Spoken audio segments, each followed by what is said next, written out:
future.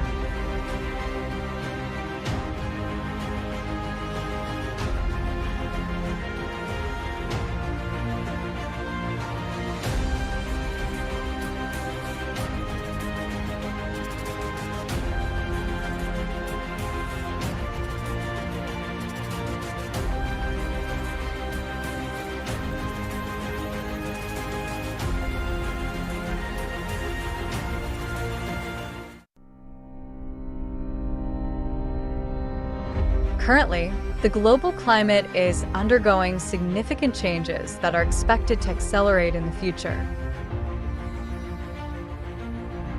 Various studies have stated that these climate changes are undeniable. The risks associated with climate change can lead to financial problems for companies. To achieve a more sustainable future, leaders need to collaborate and build partnerships in facing these complex challenges. Therefore, the second Asia Sustainability and ESG Summit is being held as a platform for stakeholders from across Asia, including academics and ESG practitioners from various industries, to discuss and exchange ideas in the effort to build a more sustainable future.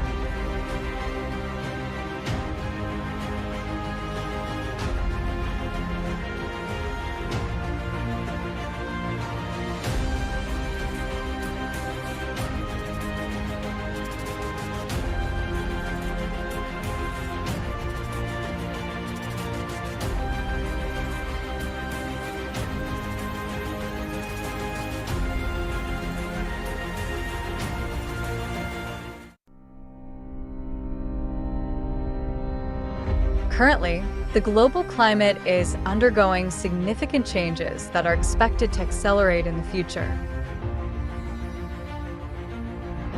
Various studies have stated that these climate changes are undeniable. The risks associated with climate change can lead to financial problems for companies. To achieve a more sustainable future, leaders need to collaborate and build partnerships in facing these complex challenges. Therefore, the second Asia Sustainability and ESG Summit is being held as a platform for stakeholders from across Asia, including academics and ESG practitioners from various industries, to discuss and exchange ideas in the effort to build a more sustainable future.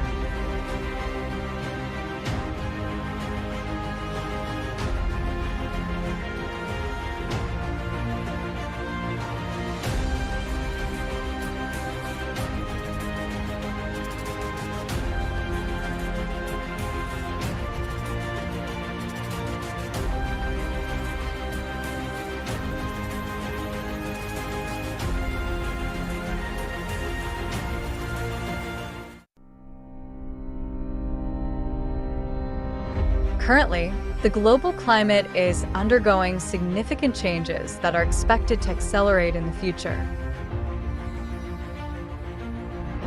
Various studies have stated that these climate changes are undeniable. The risks associated with climate change can lead to financial problems for companies. To achieve a more sustainable future, leaders need to collaborate and build partnerships in facing these complex challenges. Therefore, the second Asia Sustainability and ESG Summit is being held as a platform for stakeholders from across Asia, including academics and ESG practitioners from various industries, to discuss and exchange ideas in the effort to build a more sustainable future.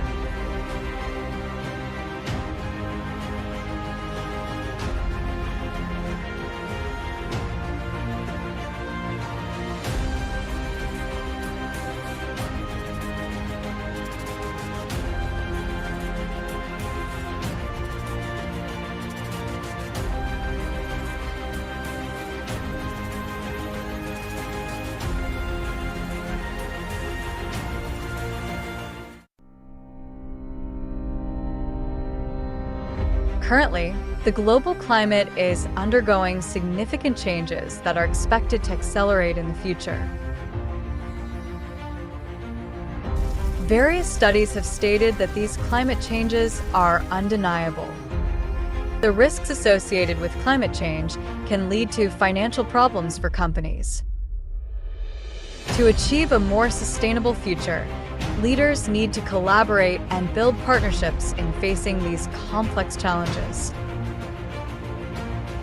Therefore, the second Asia Sustainability and ESG Summit is being held as a platform for stakeholders from across Asia, including academics and ESG practitioners from various industries, to discuss and exchange ideas in the effort to build a more sustainable future.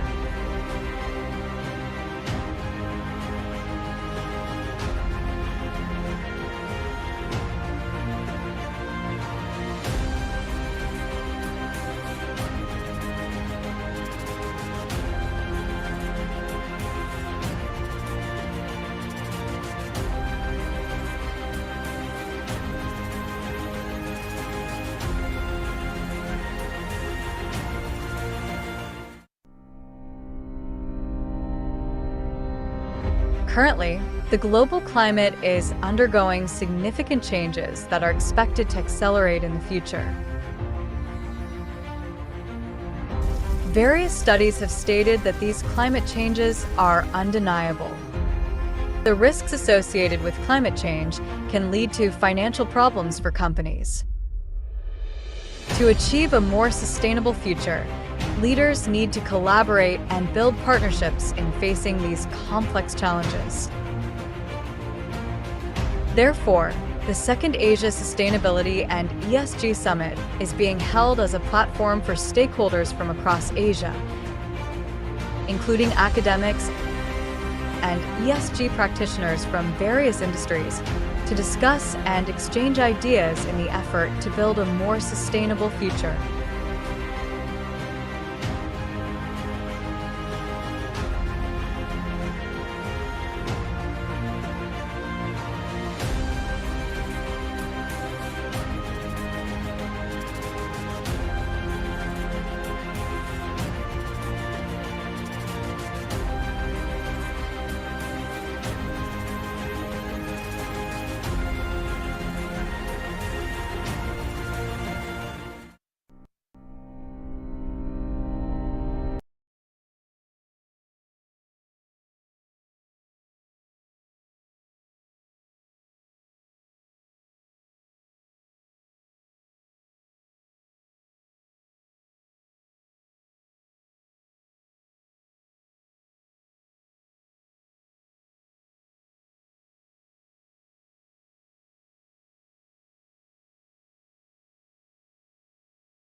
Oke, Bismillahirrahmanirrahim. Assalamualaikum warahmatullahi wabarakatuh. Good afternoon, ladies and gentlemen. I'd like to extend a warm welcome to all of you for joining us in today's event, and especially our speaker, Dr. Effiezal Abdul Wahab. Assalamualaikum, Dokter. Waalaikumsalam. Can you hear me clearly? Yeah. How Okay, are you, Alhamdulillah. Dokter? Alhamdulillah. Thank Alhamdulillah. you. Okay, first of all, let me introduce myself. My name Tantri Sun Estuningsdasi. You can call me Tantri. I'm a accounting lecturer in Economic and Business Faculty, Airlangga University. And I'm here as MC and the moderator as well. And second, thank you for taking the time to register and participate in this event. Soon, we will learn about how to craft a strong hypothesis from literature review to precise formulation.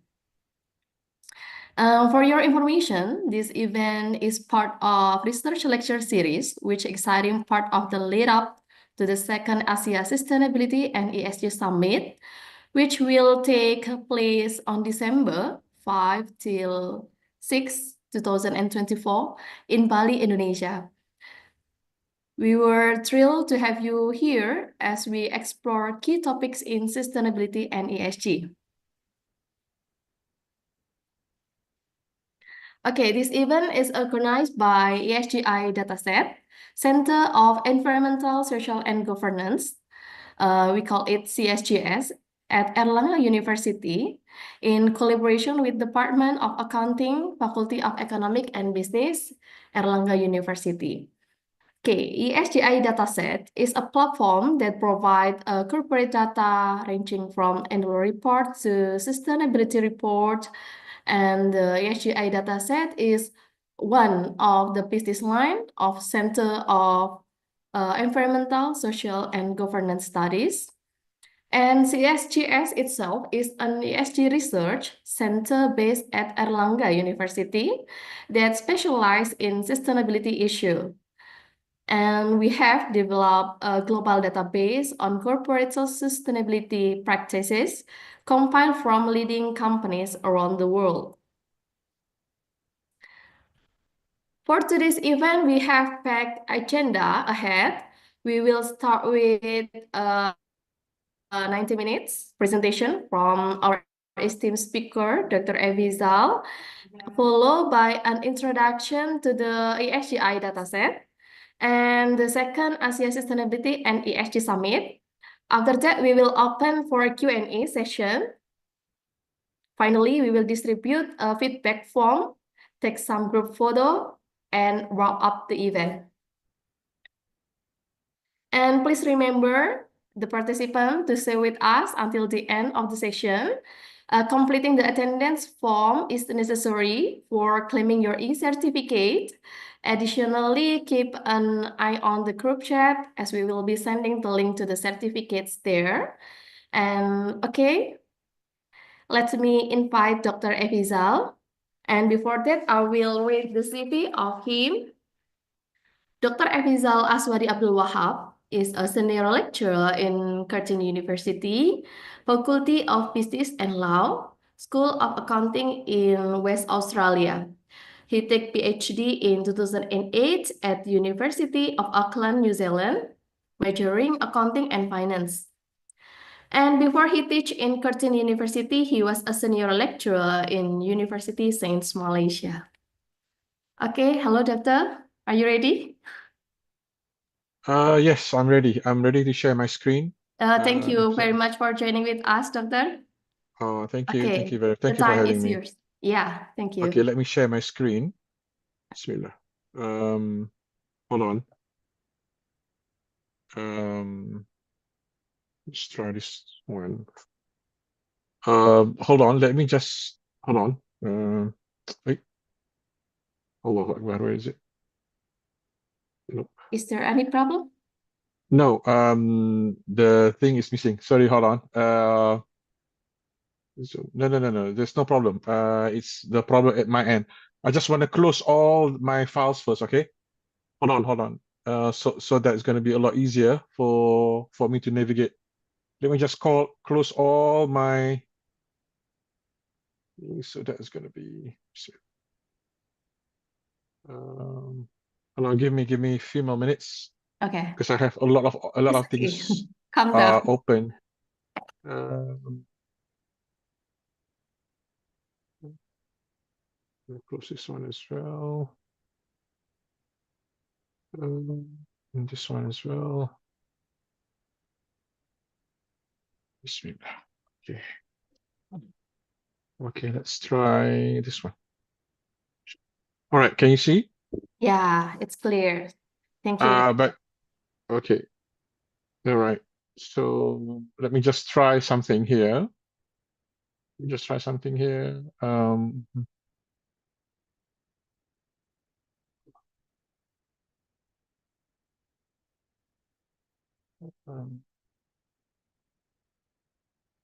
Okay, got it. Okay, can you see the line drawn? Yes. Yes, okay. Now, okay, I just wanna make sure that it's there. Okay. All right. Assalamualaikum warahmatullahi wabarakatuh, and a very good afternoon to everyone. Thank you for the center for inviting me today to talk a little bit on hypothesis development. Okay. So what I'm planning to do is just to give an overview on the approach regarding hypothesis development. Okay. Just okay. Uh, all right. Okay, let's just start. Okay, now there's few caveats here. Sorry. So first of all, I would like to I would like to acknowledge that I do not know everything. So that is something that I think we have to I need to I need to mention this disclaimer. But I'll try my level best. The talk is based on my experience as an author, editor, and reviewers for journals. It primarily has to do with what I observe and also expected. Okay. All right. And indeed, this is a session of sharing, and indeed, I will learn something from everyone today as well. So this is quite important. I'm going to share what I think is probably necessary or important for the hypothesis development. Okay. And then I would like to also provide another disclaimer, which is very, very important for those who are actually listening today. Some of you might be doing your PhD, or some of you might be doing your PhD at the moment. Please, again, or being supervised by someone at your respected university. Please reconcile this information with your lecturer and the university's requirement in relation to thesis or dissertation. Okay, so this is quite important, especially when it comes to the structure of your thesis, when it comes to the structure of the thesis. Yeah. So it is quite important for you to reconcile whatever I have mentioned here today with whatever the university's requirement might be different, and you must take into consideration. Okay. Now, okay. Oops. All right. Now, what we are going to do today? So for 90 minutes, inshallah. So we're going to do several things. So the purpose of the hypothesis development. Okay, the purpose of the hypothesis development. Okay. Now, this is quite important when it comes to um, establishing what is really a hypothesis development. Okay, and primarily this is quite important because if you ask me personally, this is basically the um, what you call it in English. Well, in Malay you call it nadi. The heart of the paper. Okay, basically, okay, the heart of the paper. All right. So, and we're gonna talk about the differences between literature review and also hypothesis development. So, students, or especially papers that I've read, they often confuse between the role of the literature review and also the hypothesis development. And some of the papers or some of the theses that I have read, they often mix them up. And it's the concern there is for your examiners or for your readers to know whether you have actually full knowledge or full control of what you are actually doing. So mixing them up is not actually an ideal approach when you want to present your work, when you to present your thesis. Okay. Now, next one is how do we formulate the hypothesis development? How do we start pertaining to hypothesis development? Okay. Now, and also a brief introduction on types of hypotheses. This is not types. This is basically, we're going to talk about the structure, primary structure of the hypothesis. Okay.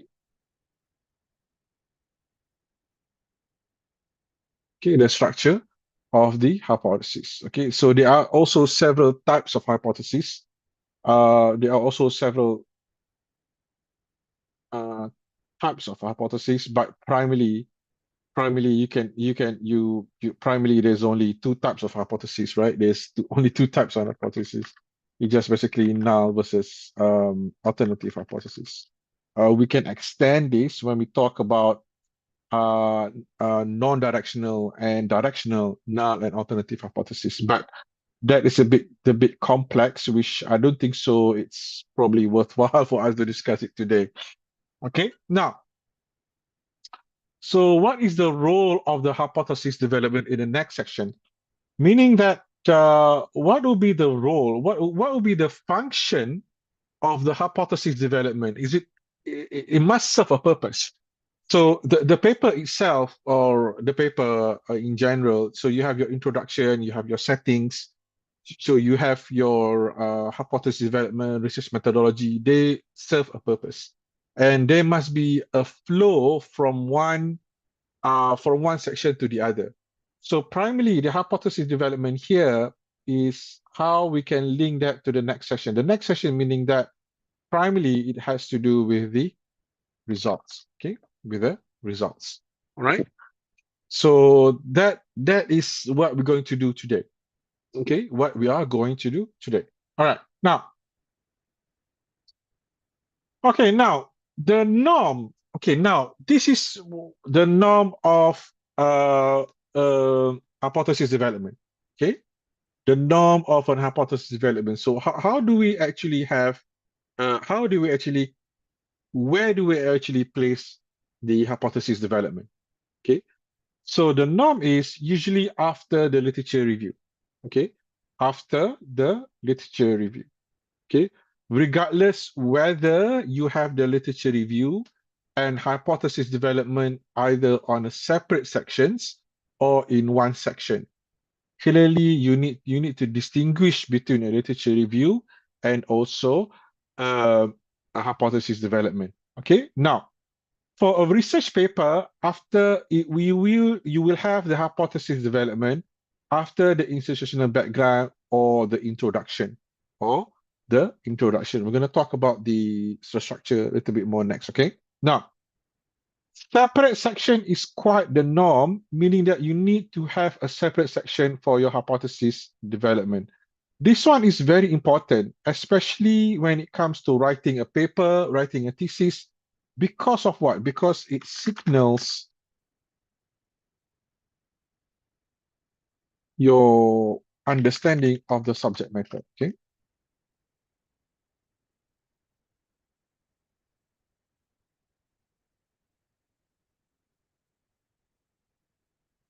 Okay. I have always suggest to my students or my co-authors, or when I write a paper, I will eventually have a separate section that discuss the hypothesis development. Okay. Now, the premise of a section is for some sense of uniformity and following through. Okay. The premise of a section is for some sense of uniformity and following through. So following through here means is that you have to follow through or the structure of a paper which consists of hypothesis development must begin from the introduction, Okay, now, all right, now, is it a must? Is it a must that you have to follow this particular approach? No. Okay, no. So if you can read my paper, there's one of my papers here, Political Pertinence and Less Forecast Precision, Journal of Contemporary Accounting Economics. I do not have this particular bit of style. I have a different kind of approach when it comes to writing an hypothesis. However, I do not recommend this method. It's a bit odd. It's a bit tricky, but it can be done. So if you read papers, especially finance papers, they will not have this kind of well, not all of them, but some finance papers will not have a hypothesis development. They don't really have a hypothesis development section. They embedded that everything in the introduction. Okay, now. Okay. All right, now this is the structure. Okay, this is the structure. So introduction, motivation, institutional background, literature review, hypothesis development, methodology samples, results, and so on and so forth. Okay, so I place here literature review as a side because most often literature review will not be part of the paper writing, especially regarding archival research. So, okay, so here,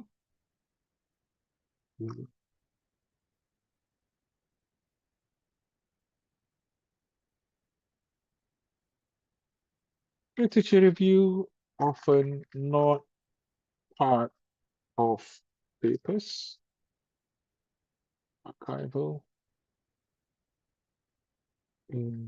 okay, archival accounting research.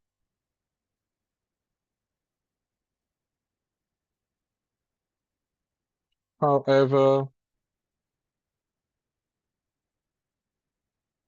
it is important for management books, journals, or research that utilize primary data. Okay, so for example, areas such as management accounting,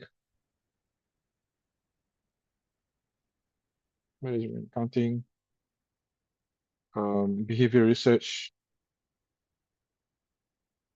will require some form of literature review. Somebody drew on this one. So somebody drew on my thing, is it? On my presentation? Sorry. Okay, so this is basically the structure. Okay, this is basically the structure of where actually literature hypothesis should be. Okay, hypothesis should be. So if you follow through,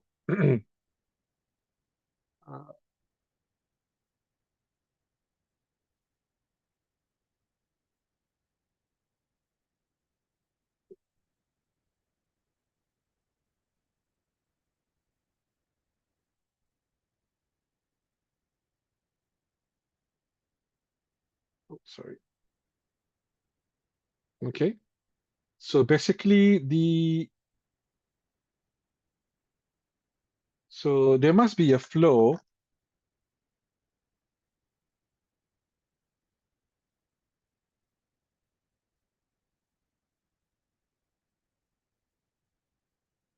Must be a flow from the introduction to the hypothesis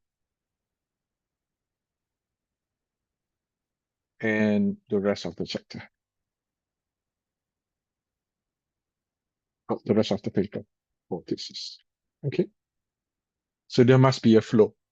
Okay, so we're not going if we have time, we're gonna discuss the flow, but let's focus on the hypothesis per se. Okay, now, do we have any questions? No. Okay. All right. Now, so what is the purpose? Now we talk about the purpose of a hypothesis development. Okay. Now, the main purpose for the hypothesis development is to articulate your theoretical argument. Okay. Right. Theoretical arguments on what you want to achieve. So this is primarily the focus of the hypothesis development. Okay.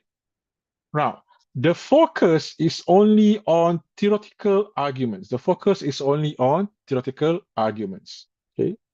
So do not use findings of previous papers to develop your hypothesis.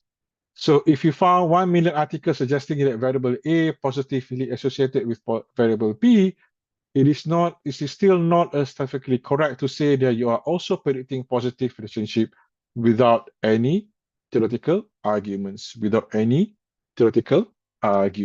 Okay, now Let me just. Okay. All right. Now let's. I'm gonna just do a very simple example of what not example, just an overview of what hypothesis development is. Okay. So for example, we have here. So we have say for example um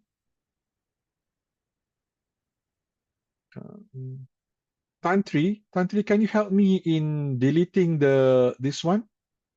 Is it from me, Oh, the color yellow here? okay, so How let do me I wait, sir. how do I delete that? Is it my fault or I cannot erase this sign. is it mine? Is it from Yeah, me? it's for you from you. So how do I do that? Um, how do I cancel the annotation?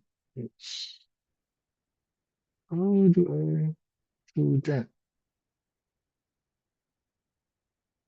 Allahu Akbar. I'm not very good with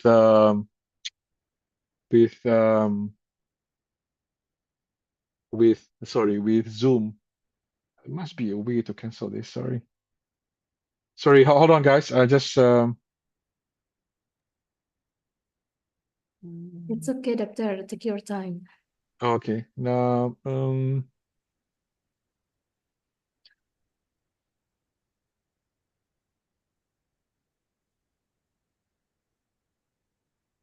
okay. Must be a way here. So sorry. Okay. I just want. Oh, now everyone is writing here. So can someone delete this? Um, Anybody can help me with I cannot delete that okay. sign. Yeah, this annotated. Okay, now hold on. Okay. All right, thank you. Got it. All right, alhamdulillah. Okay, sorry about that. Okay, now where were we? Okay, now a simple example of uh, a research question. Let's start with a simple example of of a simple research question. Okay, so that you guys know what I'm trying to say pertaining to theoretical arguments. So say for example, we start with there is a positive relationship. Simple as a question, sorry. The research question is to investigate the relationship between board independence and performance. Okay, so okay, that is the research question. Very simple. I'm not gonna just. This is quite a simple research question. Now, then you have the that is what you want to achieve, right? Now then you need to present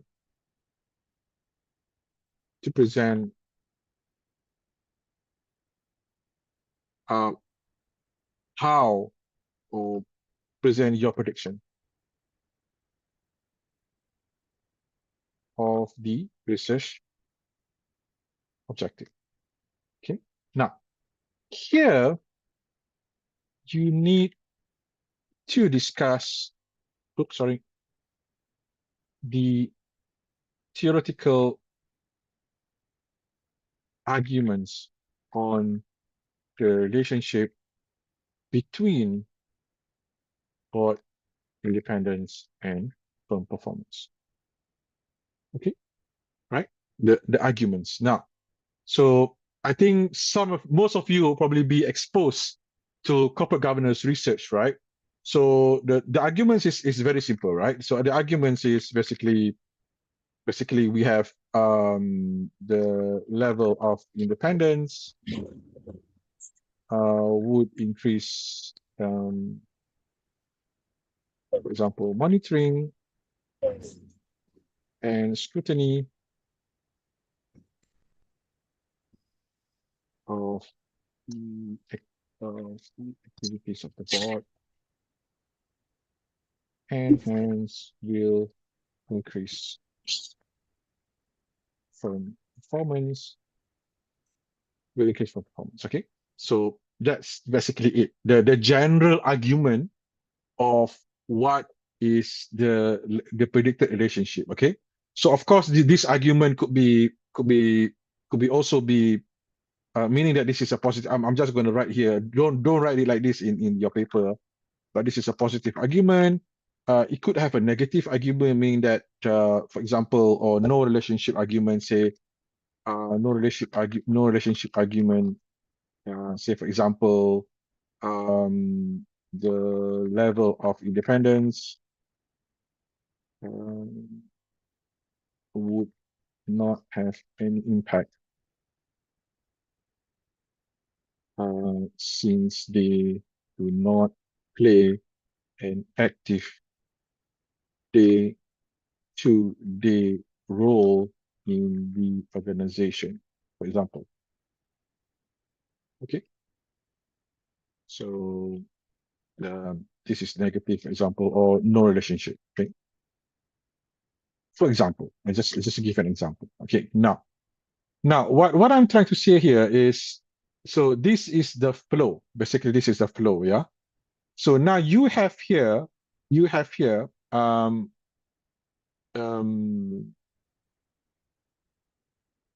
so basically this is the hypothesis development. Okay.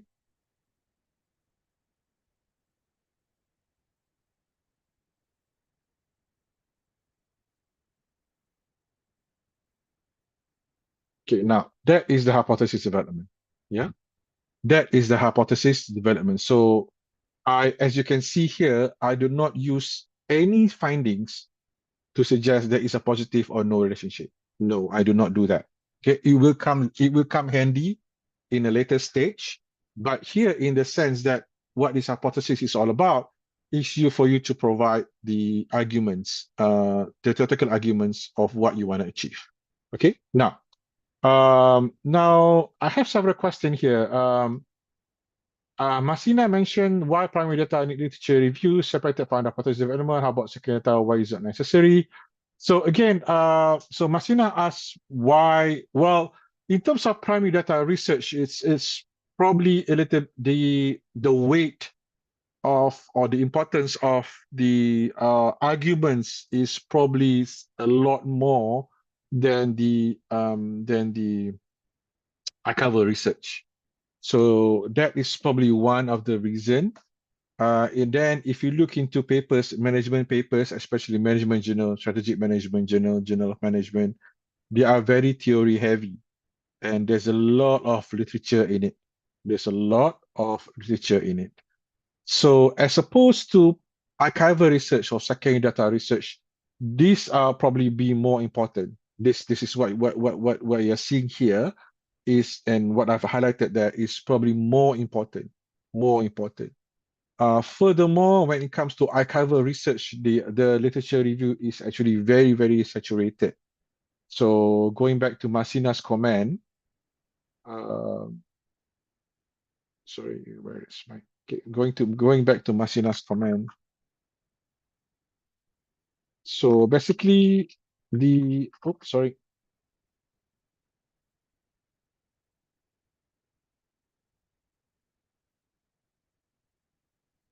Is quite saturated. And the literature, sorry, is not. What matters for the readers is the formulation of hypotheses or arguments. Okay, now, right now, okay, no, that's the only comments I have. Okay, now, okay, so Let me just go this one. All right, now let's move on. Now, this is a difference between a literature review and a hypothesis development. Just have a look-see of what will be the difference between the literature review and the hypothesis development. So now it's the literature review. Okay, now let me just provide you with another disclaimer. Okay, I am not an expert in writing a literature review. Okay, I'm not an expert in writing a literature review because I have not done that many in many of my papers. Maybe 3 to 4 papers. Um, um, I've prepared a literature review, but primarily, most of my papers, I've only written the hypothesis development. Okay, now, the literature review is actually a review of past literature. Okay, it is review of the past literature. The main purpose is to highlight the gap, okay, principle of previous discussion in terms of literature review. Usually consists of the following: research objectives, motivations, sample methodology, findings, and implication. And you can prepare a final section on the possible gap, meaning that possible gap, which actually says suggesting that, okay, now this is what you want to do. The gap, what you are trying to do is actually to fulfill this particular gap. Okay, this particular gap. Now, the hypothesis development is a section where we articulate our ideas based on the research question. So based on research question, this like this one. Okay, based on our research question, right? So this is quite important. Okay, usually consists of the following: theoretical arguments, which is a must to develop your arguments, and findings to support your argument. Now, do not prepare hypotheses without theoretical arguments. Okay, and then this is fishing, and you are trying to interrogate the data until you scoff out results. This is unfortunately quite a common practice, but it's not well accepted. So what I'm trying to say here is that some papers or some students or some researcher, what they do is they will run the results first, then they will prepare the theoretical arguments. Okay, they will run the results first, then they will do the theoretical arguments. So I'll share with you a simple depiction. So basically what we're trying to do is, so for example, we want to investigate, say, again, board independence. No, that will probably be okay. Now, okay, let's do that. Board independence and firm performance. Okay, board independence and firm performance. Then you want to investigate that. Okay, so but now what you have done, they will run the results and find it is actually a negative relationship. Okay. I'm just giving an example here. So what they will do now,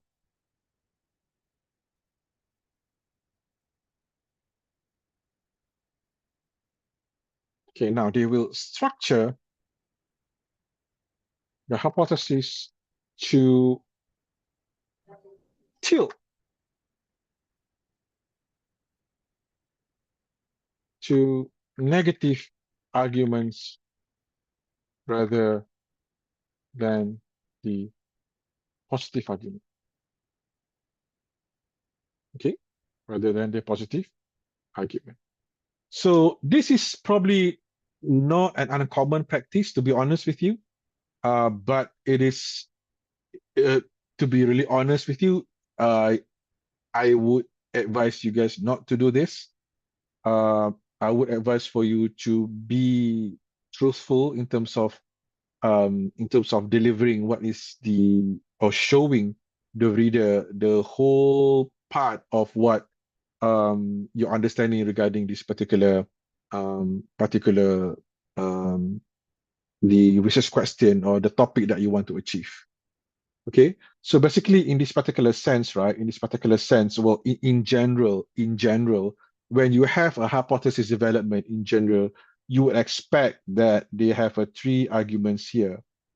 Okay, in general, I'm not talking about this particular paper, but in general, you have a positive relationship, for example, then you have a negative relationship, and you have a no relationship argument, for example. Okay, so basically, in theory, when you have when you want to conjecture a particular relationship, then you will need to have all these three in terms of how you structure your hypothesis development. You must have a positive arguments. You must have a theoretical arguments which is negative, and also a theoretical argument that suggests there is no relationship. There is no relationship. So in this particular case, it's positive. There's a lot of papers out there. Negative, you can cite papers that suggest that the argument of the argument raised by, for example, Dempsey and Land. No, sorry, not Dempsey and Land. I can't remember on top of my head. But there is a paper. There are papers that discuss there shouldn't be any relationship because of the argument of one size does not fit all pertaining to the structure of internal governance. So one paper which is quite highly cited is the Dempsey and Land paper in 1985, and also Dempsey and Villalonga, I think 2001, if I can recall correctly. So these papers actually discuss that you cannot have optimized corporate governance structure in a particular company. So every company would have a different optimal structure. Okay, now. Okay. All right, now the literature review, the focus, for example, the focus is on the set of papers you have read earlier, 5 and 6 papers. You have developed several headings based on your research questions. Please refer to previous example of the talk. Okay, and we have a hypothesis development. Now, this is the first trick. Use the same paper you have read in the hypothesis development. To make things easier, do not introduce new papers in the hypothesis development. You can introduce new papers, but only occasionally, and develop the same headings based on your literature review. So this one is basically a continuation from literature review to hypothesis development. Okay, a continuation between a literature review and hypothesis development. Okay, now I'm going to show you an example. I'm not sure whether I can give you an example or not. Let's just see whether I can show you guys an example.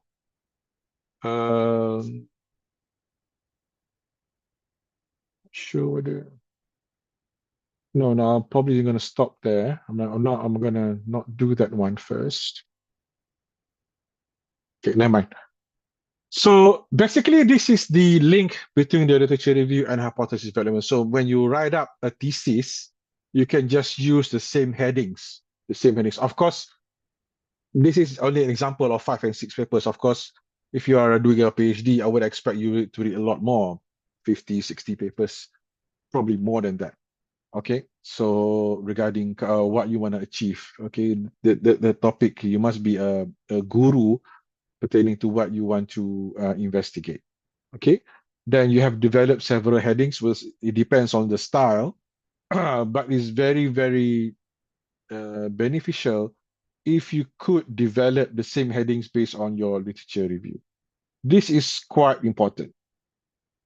Okay, this is quite important. So often, students in the past, they have a different structure for your literature review, and they have a different structure for the hypothesis development, which for me, it is very, very confusing.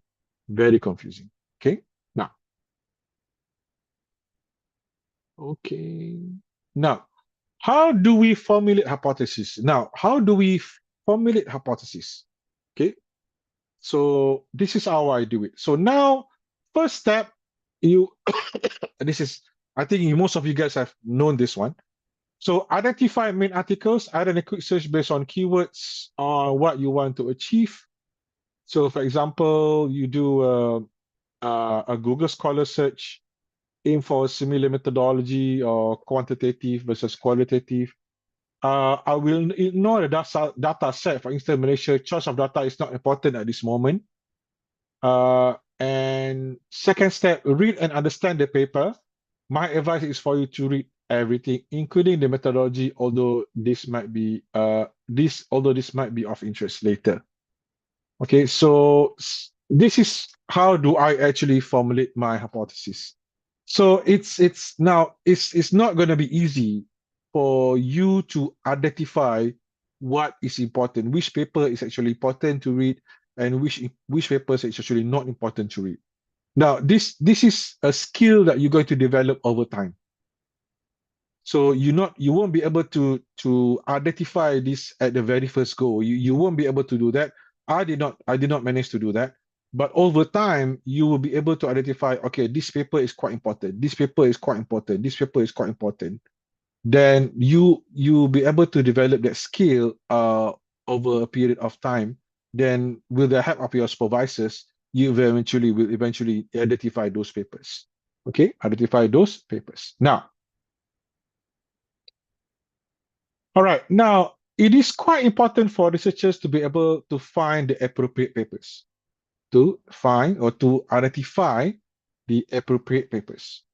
So I find this is a very common error among new researchers.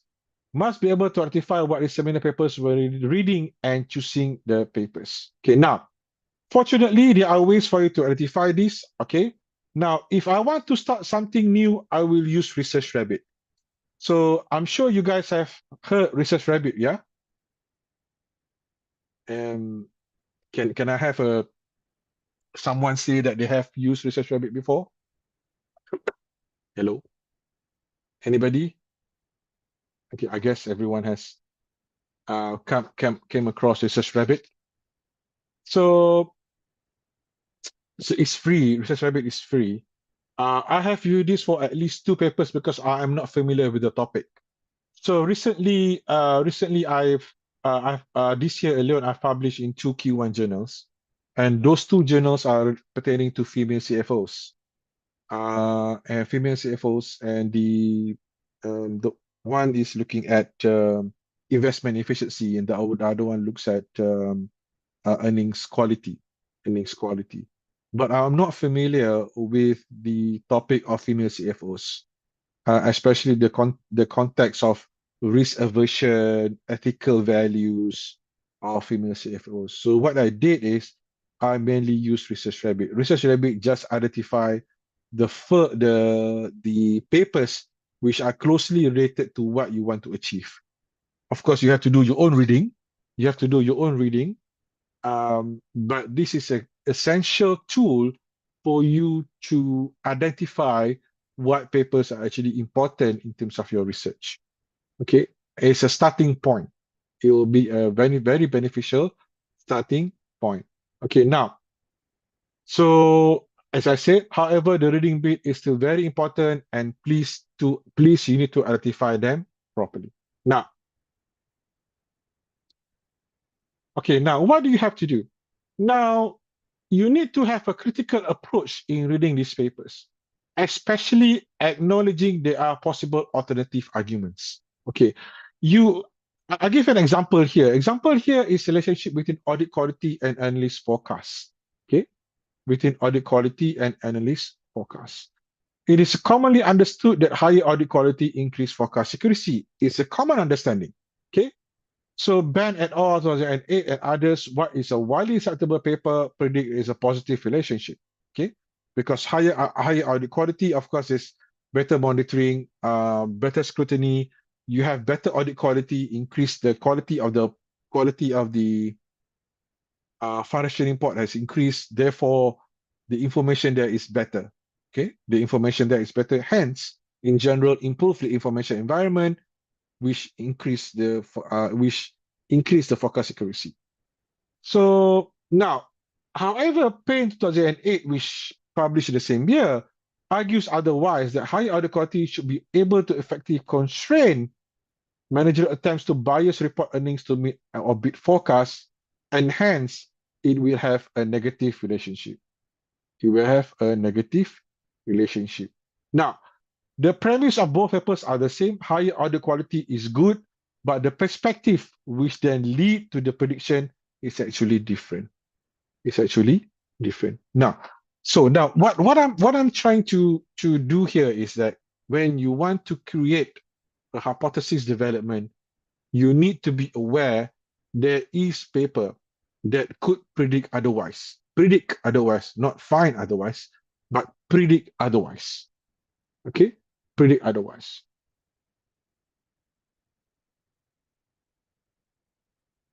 Okay. All right.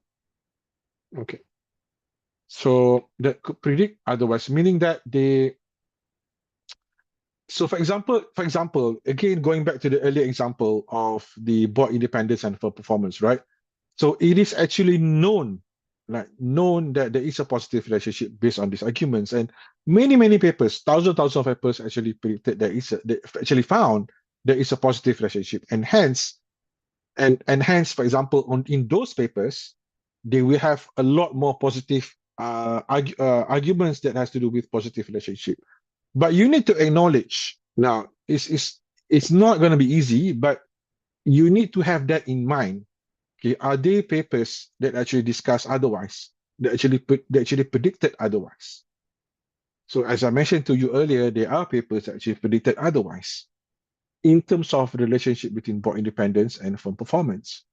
So this is also another clear example on the alternative arguments pertaining to a particular relationship. So, okay, now the whole idea here is, okay, not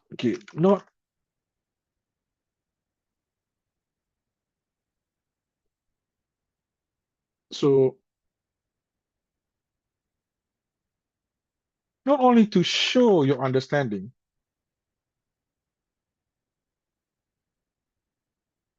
but to be critical on the subject matter. Okay, but to be critical on the subject matter. Okay, all right, now, excuse me. Okay, now the basics. Okay, now the basics. You must be the same as your research question. Okay, I'm gonna just be there are ways around. There are slightly different methods, but now I'm just gonna this is quite an acceptable approach. Okay, say if you have 4 and 5 research questions, you need to have the same number of hypotheses. Okay, you see name number of hypotheses. Period. So the thesis or paper must have the sense of following through, as I mentioned to you guys earlier. Now, I find it confusing when theses have a research objective that is explanatory in nature. So for instance, to determine the level of disclosure or to investigate determinants for level of disclosure. Okay, now, here is a research question, but it's going to be a bit difficult for you to provide a theory on why you want to investigate this determinant. You can do that, but it's going to be a bit difficult because it's very vague. It's very what you call that, broad, and it's not actually pinpoint what you really want to achieve. So if you ask me personally, this is my personal opinion. Again, you must talk to your supervisors. I don't encourage this kind of research objective. It's you're going to get this particular information anyway when you perform the descriptive analysis. Okay, we discussed. You're gonna ask me the question later. Okay, now research objectives must have some sense of what you want to achieve in your study or what you want to investigate. Now, do we have theses that do not have specific research objective? Yes, but we do, but this is beyond my expertise. Okay, so now we have I actually read them? Yes, but it's going to be very difficult for me to explain. But they don't have a research objective? Yes, they don't. They structured it in such a way that they don't really need a research objective. Okay, they don't really need a research objective. Okay, now. All right, now these are the recent and acceptable trend. Now, since some areas of accounting are saturated, some basic or known hypotheses are not expected to be tabulated. Okay. So for instance, again, the relationship between board independence and firm performance. Okay, if you because of course, if you want to achieve that's fine. But if you want to investigate something which is beyond that, beyond board independence and firm performance in the same paper, then you probably don't need to write anything about the relationship between board independence and firm performance. So if this is the case, often it can be presented in two ways: as a research question with no hypothesis, or as a research question with a simple hypothesis. So you can refer to my paper published in Auditing. The first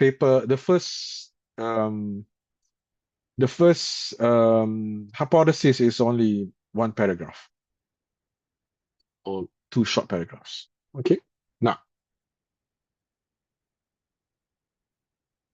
Now, what is expected?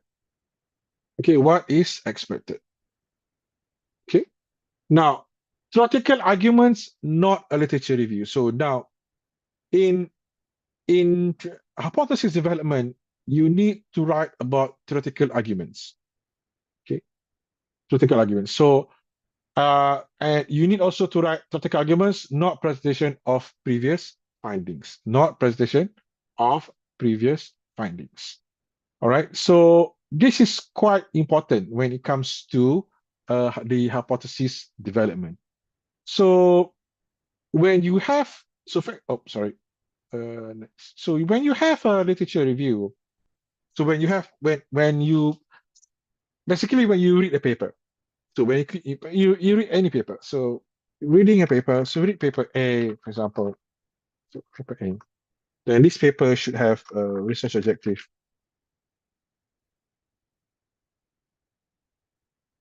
Then they have the motivation, for example. They have the contribution, just smaller. Motivation, research, contribution, for example. Sorry, guys. Methods, findings. Okay. And they have theoretical arguments, etc. Okay. Now, in essence, right? In essence, so you have here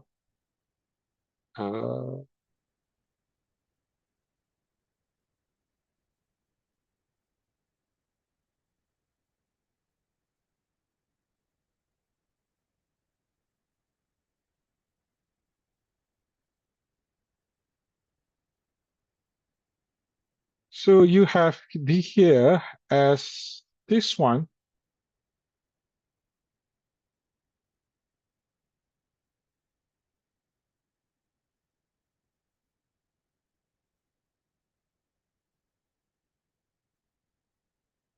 So for example,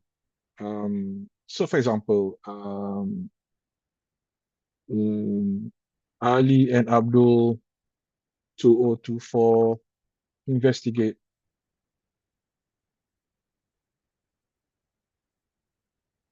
the relationship between political connections and audit quality. So due to the high level of connections in, say, Malaysia, the sorry,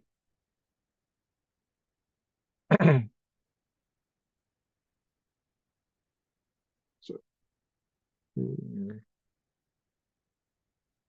are motivated because of the high level of actions present in Malaysia.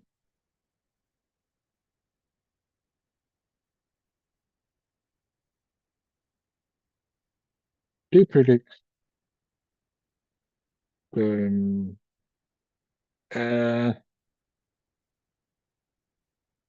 negative relationship.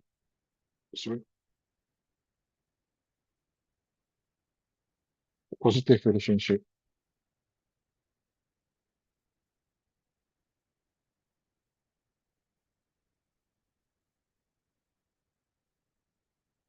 as connected firms are viewed as to have high risk, consistent with the research question.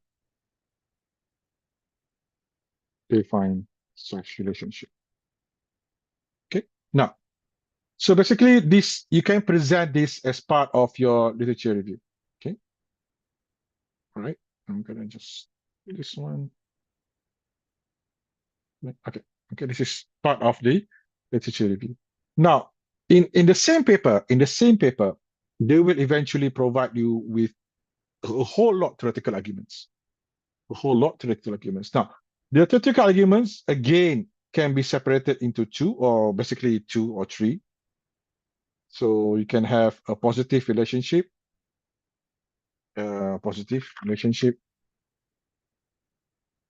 Then you have, for example, in positive relationship, you have a negative relationship as well.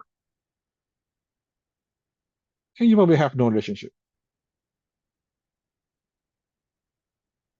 No relationship at all. Okay. So now before I move on, is there any questions?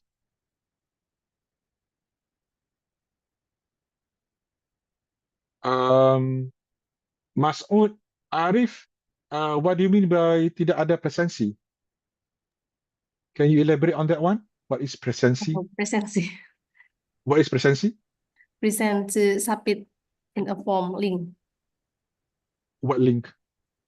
for presentation, for presency. I don't understand the question. Oh, nothing to do with the presentation. Okay, sorry. Yes. Okay, sorry about that. Okay, all right. Now, so when you read the paper, when you read Ali and Abdul will eventually have this kind of relationship. If it's a good paper, okay, positive relationship, negative relationship, and no relationship. So these are all developed in the paper. Why they actually predict there is a relationship between particle connections and audit quality. So here they actually predicted a positive relationship. Okay, predicted a positive relationship. How they actually come about to a positive relationship. Now that's a different question. But they will eventually have a good paper, and I advise you guys to all do this, to say that it's a positive relationship, negative relationship, and no relationship. No relationship is quite rare, but positive relationship and negative relationship is quite common. It's quite common. So in this particular case, for example, positive relationship, I just want to jot down point form, okay? Because we probably running short of time. Oh, we are at half an hour. Oh my God. So positive relationship, we have, say for example, the context of this is a demand argument, correct? Non-argument. Demand. Oh my God, now I've totally forgotten about this one. But anyway, high inherent risk. Okay, increase in uncertainty.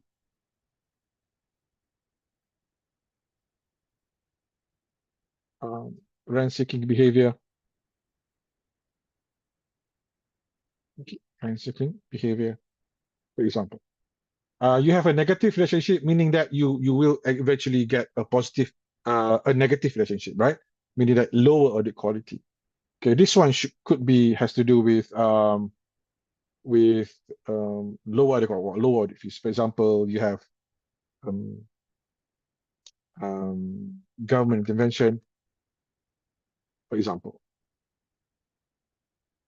Okay, bailouts,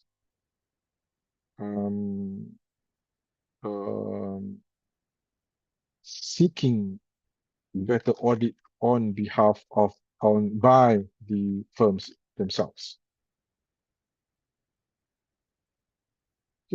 Now, so these are just an example on theoretical arguments. So basically here, let me just have a look. Okay, now this one bit here, all the theoretical arguments is what you must gather from paper A, then for you to conceptualize your hypothesis development.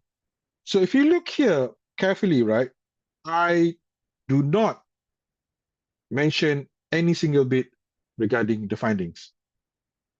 Okay, no. So you can do that, but it's for a later bit. But at the moment, basically, you don't touch anything regarding the findings when you want to conceptualize your hypothesis development, which is quite important. Okay, now.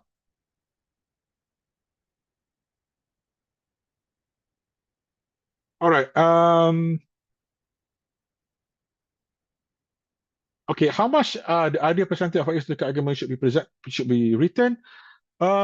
It by Andia. Andia asked how much the ideal percentage of historical argument should be written. Ideally, it should be 50-50. Ideally, but again, so the I'm gonna just address Andia's comment here. So which is quite valid. So Andia's comment regarding percentage, okay? Oh, sorry.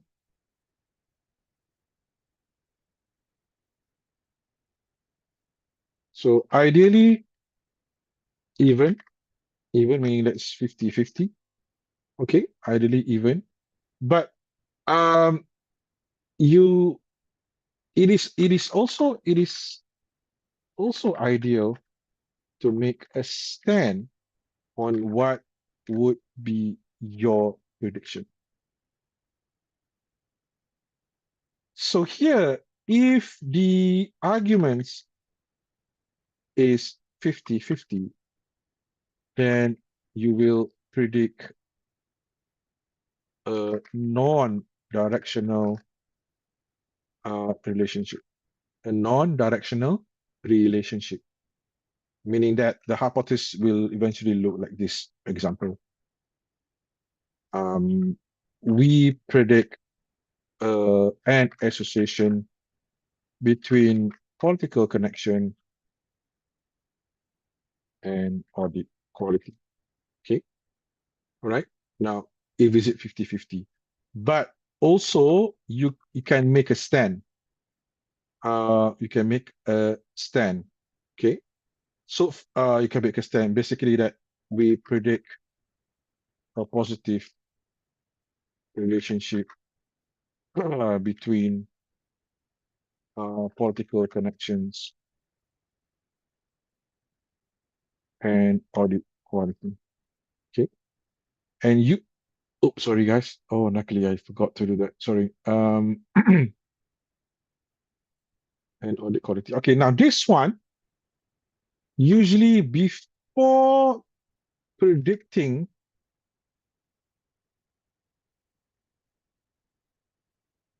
a relationship, before predicting predicting a relationship, predicting a directional relationship,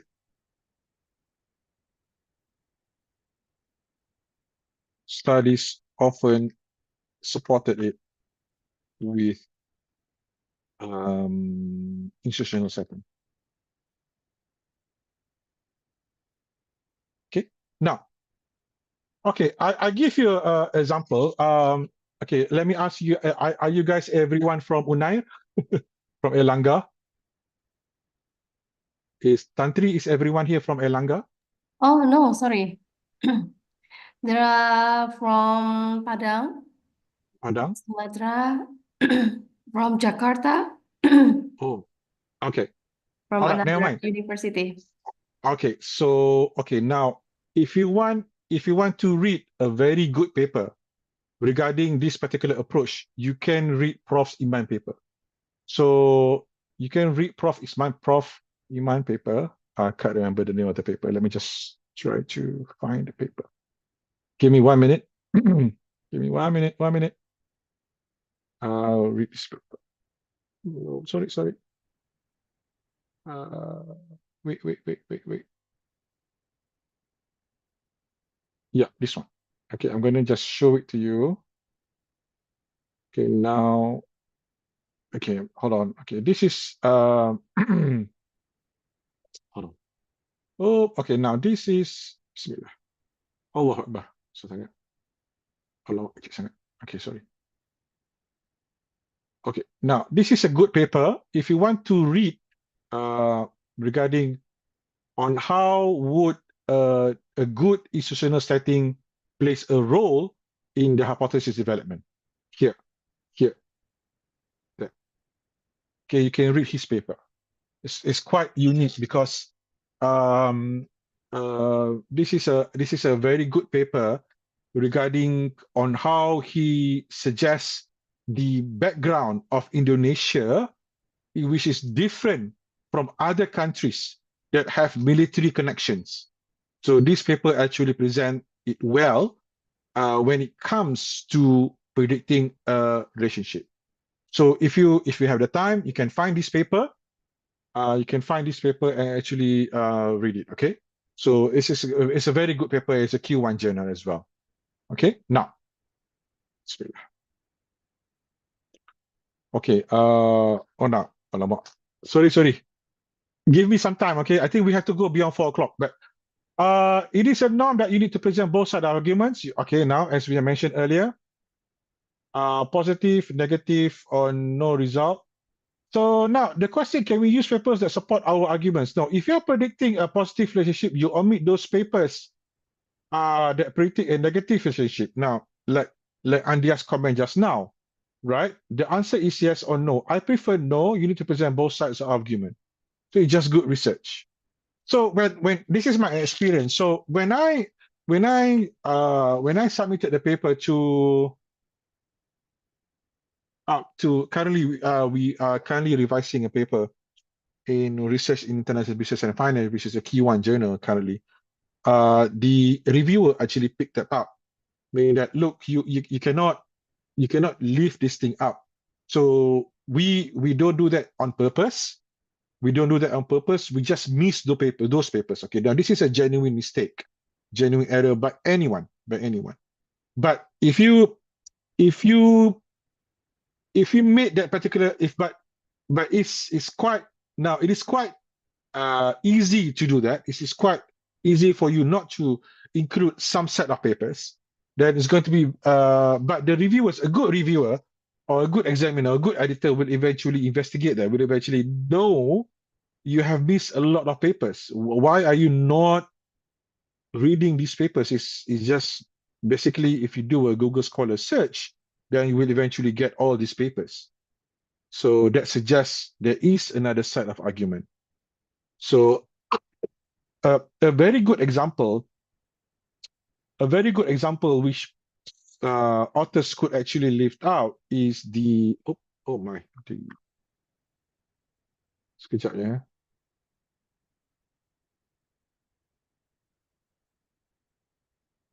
The impact of female CFOs. So often the impact of female CFOs. So it often we find that female CFOs, the arguments are very one-sided. But if you look into further down, this is quite important. If you investigate that further, when you read management journals, when you read journals that has to do with Chinese data, then you will see a different kind of arguments. So you will need to be able to pick those up. So unfortunately, you won't be able to do that at the first go. You need to do that as you go on when you read papers. So you will eventually be able to identify those. Sometimes it out of 100 papers, you will see 3 to 4 papers, published papers, that actually says otherwise. Okay, says otherwise, predicted otherwise. Now, okay, all right. Okay, now, Bismillah. Now, designing the hypothesis. Now, use theoretical arguments to develop your hypothesis, but not theories. Okay, now this is quite a controversial opinion on my behalf. So, but I'm just explaining to you on what is my expectation. Okay, I do not start with telling the reviewer what is agency theory is all about. If you want to explain them, just write a single sentence. So again, let's look at an example of board independence and full performance. You don't tell the reviewer, if you're writing a paper, about the whole thing about what agency theory is, or principal agent hypothesis is. What are the types of agency theory? You don't do that. If you write a thesis, again, go back to your requirement of your supervisors, the requirement of your university. In my thesis, I don't do that because it's just embodied in the literature. Okay, now, not all journals do that. Okay, now let me rephrase. Not all journals do that. So now, if you write in management papers, this is a must. You need to explain that. So if you read my paper published also with Prof. Iman, Management and Organization Review, we prepared this as well. We prepared theoretical arguments in the paper. But sorry, the theories in the paper. But the theories are competing theories. So this is a little bit different. This is a competing theories. They are not theoretical arguments. These are competing theories. An example is what is agency versus resource dependency theory. Okay. So, okay.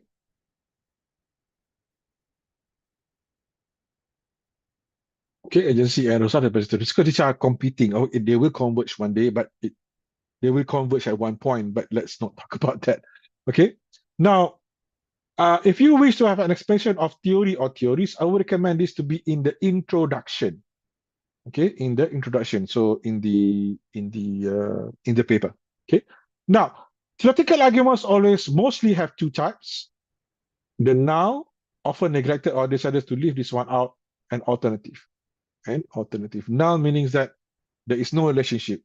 Something that arguments or theoretical arguments that predicted that say otherwise than what you have predicted. So you're predicting a positive relationship. That is the alternative argument. So the null one meaning that you need to explain what are the arguments which is opposite what you are trying to predict. This is quite important as well. Very, very important. Okay, now you write the hypothesis, and a prediction is preferable, as I mentioned to you earlier. Nowadays, the alternative single start is preferable, although you are always testing against the null. The alternative means that you are actually saying there is a positive relationship, there is a negative relationship.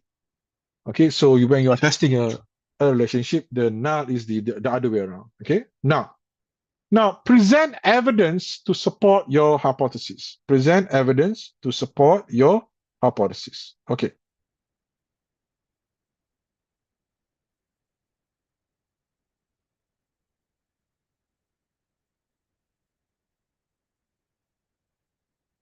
Okay, now trick. Use the same set of papers to develop and support your hypothesis. Do not provide new papers when presenting evidence. Presenting evidence. Okay, we're going to talk about that when I present the Word document. Okay. Oh, sorry, we have 30 more minutes. Okay, hold on. Now, these are the design of the hypothesis. Design of the hypothesis. This is the one. Okay. Now, this is style number 1. The theoretical arguments, both null and alternative arguments, must be present. Write the hypothesis, preview the alternative, and state a direction. Present the evidence to support the hypothesis, usually both null and alternative. Use the same papers for theoretical arguments and presenting the evidence. This is a style 1. I prefer this one. Okay. Style 2, you have done this one. Theoretical arguments, which is alternative. Present the evidence for this argument, which is summary, which support the theoretical arguments for the alternative bit. Your theoretical arguments for the null, you present the evidence, then you present the hypothesis. Okay, this is style number 1 and style number 2. Okay. All right, now let's just go to the styles. Oh, sorry. Bismillahirrahmanirrahim. Okay, can you guys see this one? Everyone, can you see this one? Yeah, can Yeah, is see. it clear? It's clear. Clear, mashallah. Okay then. Now this is the okay, now this is an example. Okay, now you look at style number 1. Now the style number 1. So you have basically I have 6 papers now. Paper 1, 2, 3, paper 4 and 5, paper 6. Okay, now, so for example, if we just flip them through, I'm not sure whether the center have already provided you with this document, but no, it's okay. Now, paper number 1 and 2 suggest that framework auditors have a positive impact on audit lag.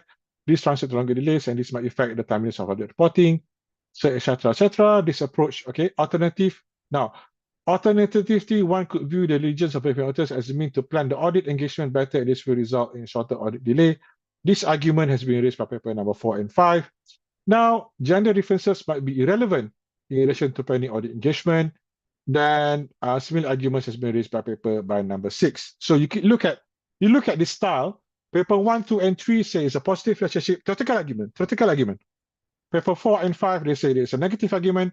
Then paper number 6 is no argument at all. There's no relationship. Okay. Now, so now, based on the above theoretical arguments and subsequent corresponding findings, I believe that the positive expectation is stronger than the negative relationship.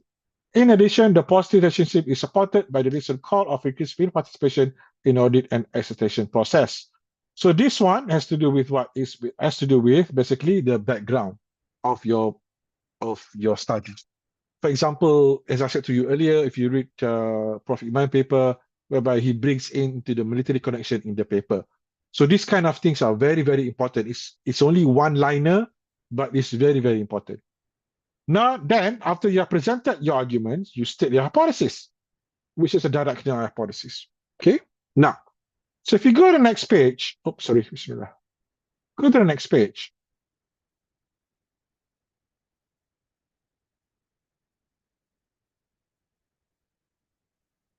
Allah.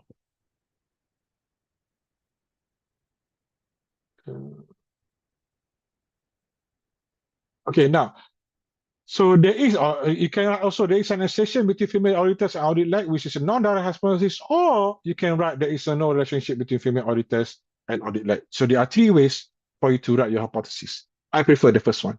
Okay. Now, then after you have stated your hypothesis, you write your findings. Hello. Sorry. Okay. You write your findings. Okay. Right? You write your findings.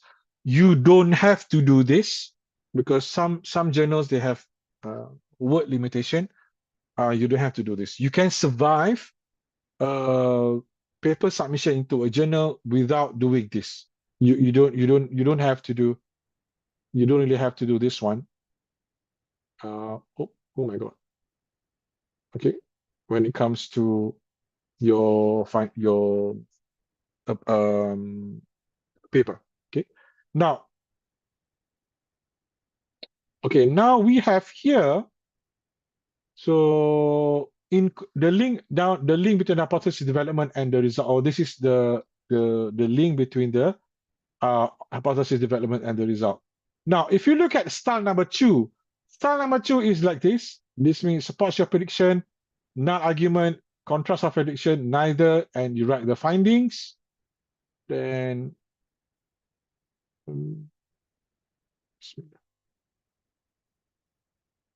so you have you state your hypothesis there. There is a positive relationship between female auditors, then don't need to state findings. Oh, I'm sorry, this one. Oops, sorry.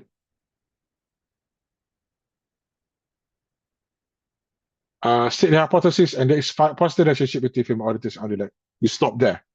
So now, if you go to start number 3, alternative argument, it supports your prediction. Null argument contrasts your prediction, neither, and state the hypothesis. And there is a positive relationship between film auditors and audit-led. Then there's no need to state the findings there. Okay. So there are different styles when it comes to writing your hypothesis. Okay.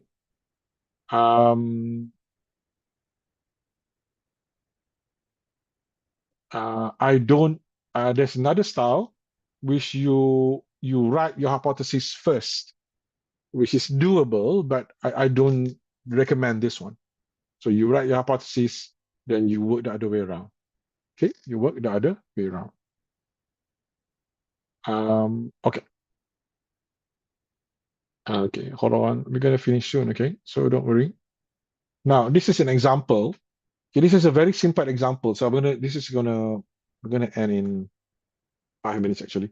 So there's a very simple hypothesis. The idea is to present a basic background on the baseline analysis.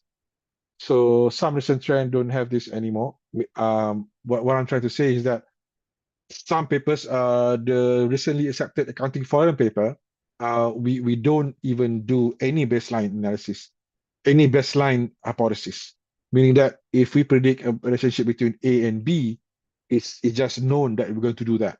We don't even have to write anything about it. So, but the extension of the investigation to investigate relationship between A and B is something that we need to present the theoretical arguments. Okay, so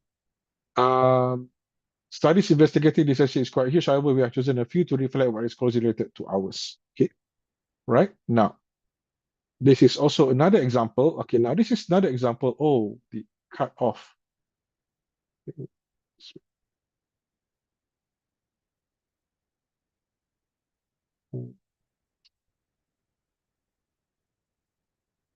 Hopefully you guys can see that one. It's just been cut off. I'm not sure why, but okay. Now, so this is an example of the auditing paper. So now you have okay, now this one is quite important. See, now this one here. So if you look there, these are all backgrounds. No, I've not mentioned this. So I've not mentioned this in any of the previous slides. I've not mentioned this in any of previous slides. You can do this. You don't have to do that. That's fine. But this is the way I want to strengthen my hypothesis. Okay. So now you look at here, this is all theoretical arguments. Okay. These are all theoretical arguments before we predict a particular relationship. Now, this is an example, paper by Mada Mazuki, published in JCAE. So as you can see, there are alternative arguments there and also null arguments as well, and the findings. So it's clearly, so guys, this is, when it comes to hypothesis development, right, this is quite important, period. So when you submit to a journal, you must have a clear distinction between these three. You must have alternative argument, null argument, and findings. I think there's another example. This is an alternative argument as well. Okay. Think. All right. Now, again, this is one of my earlier papers. Now, this is the background, institutional background, not comparative perspective, is your background in your hypothesis, your null argument, and not uncommon way to start hypothesis in the paper. So, this one, I don't really have an H1, H2, H3. So I just cite the relationship that I predicted, okay? Okay, this is also an alternative hypothesis, which we work the other way around. We predict analysis position. Why we predicted that, and this is all the arguments. Okay, this is all the arguments and also the operational definition of what we meant by political patronage. Now, so what is the role of hypothesis development for the next section? So the primary role for hypothesis development is to support your findings. Support your findings based on two things: the theoretical arguments and the findings that support that argument. The findings that support that arguments. All right, thank you. Sorry, I went a little bit fast, but yeah, we finished on the dot. So thank you for your time, and yeah, I'll be more than happy to take questions now or later. Depends on the organizer. Thank you. Hold on. Okay. Can I answer one question Thank you. first, Tantri? Sorry, before we do a Q&A session, there is a presentation Okay. from ESGS first. Okay. It's All right. okay, Thank you. sir? It's okay. It's okay. Can I Okay. stop sharing? Yeah. Yeah, thank you, sir. Oh, Thank I've you, already, Dr. I've Effiezal. already stopped sharing. Yeah, for the excellent presentation. So, ladies and gentlemen, I believe you already have a question that you want to ask to Dr. Effiezal, but before that, there will be an introduction to get to know more about ESGI dataset, as I already mentioned in the beginning of the event. And this presentation will be delivered by Miss Neni. Hello, Miss Neni. Hello. Okay, the time is yours, Miss Neni. Okay, thank you. Wait a minute.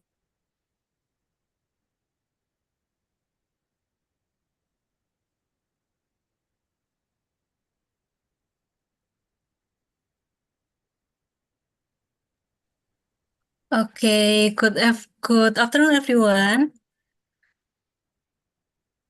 Okay, let me introduce myself. My name is Neni. I'm a business development team of ESGI Dataset. Today, I will introduce how easily to get the data for your research. Okay, usually when we are conducting research with variables or data from community reports, you will need to collect the data by opening each report individually, extracting the relevant information, and input it into Excel. But what if your research involves numerous companies over several years? This process can become extremely time-consuming. So to solve this problem, I will introduce you the ESGI dataset. Okay. ESGI Dataset is a platform that provides a comprehensive database of community reports, include annual and sustainability reports. Search from company that listed on Indonesian, Malaysian, and also Singapore Stock Exchange. And the data is presented in a clean tabulated format and 3D to be imported into processing applications such as Stata, SPSS, Extracta, that enabling you to access it easily, quickly, and also legally. Okay, you can access the data by visiting our website www.sg.ai, and you can sign up or register first. You can simply register by general account email, or if you student, you can register with student card or email domain campus. So after you login and register, you will be direct to this page. Okay, this is our two key features. Our feature is a quantitative data and also text analytics. By scrolling down, you will also view a data catalog. Okay, wait a minute.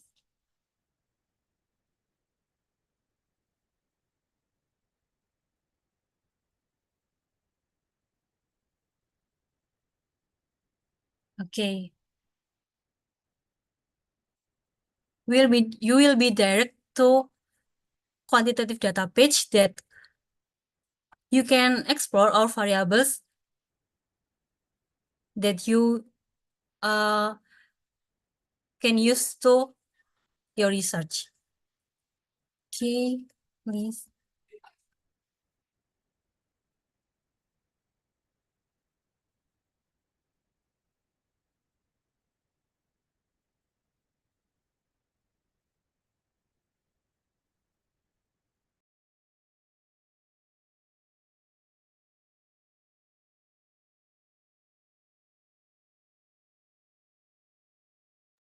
Okay.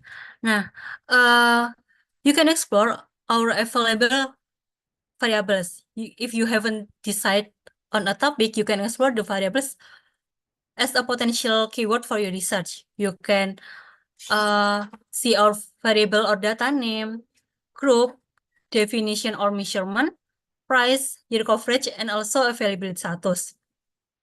So if you have data or variables that you need, you can scroll up and click get your data. Okay, you can click by dataset. So this is our main page. To purchase, you can search your variable that you need. For example, you can search total asset. Okay, you can explore industry that you need. IDX or SIC or LQ45, GAE, SEC, or custom. For example, you can click IDX and sector is, for example, energy and basic materials, and years, for example, for 3 years, 2020, 2021, and 2022. Okay, add variable, and you can review your selected data. And you can also click show result preview. Okay, this is a form that you will get, okay, into Excel. You will get ticker, company name, year, IDXI sector, IDXIC subsector, and also variable that you select. So you can check out the variables by variables. You can input your voucher. You can also enjoy a 50% discount by input the voucher code ESGRL2. Okay, apply. Okay, next you can select your methods and also select payment. Okay, once if you have purchased, the data will appear on your dashboard or profile. So if the variables or data that you need not valuable, you can contact us directly by click the hotline icon to reach us by WhatsApp. So you can feel free discussion about the data that you need. So, well, that's all from me for the introduction of the ESGI dataset, where you can get data easily, quickly, and of course legally. That's all from me. Thank you for your attention. I return it to the MC. Thank you.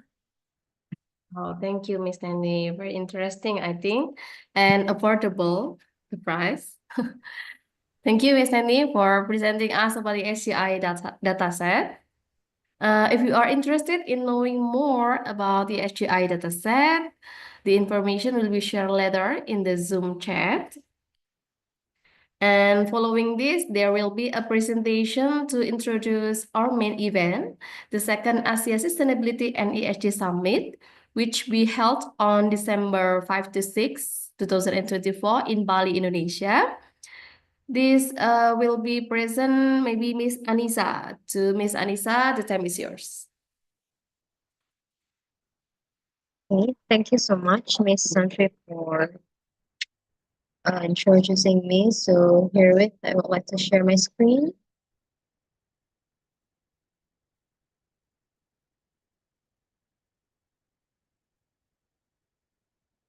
Oh, sorry. Wait a moment.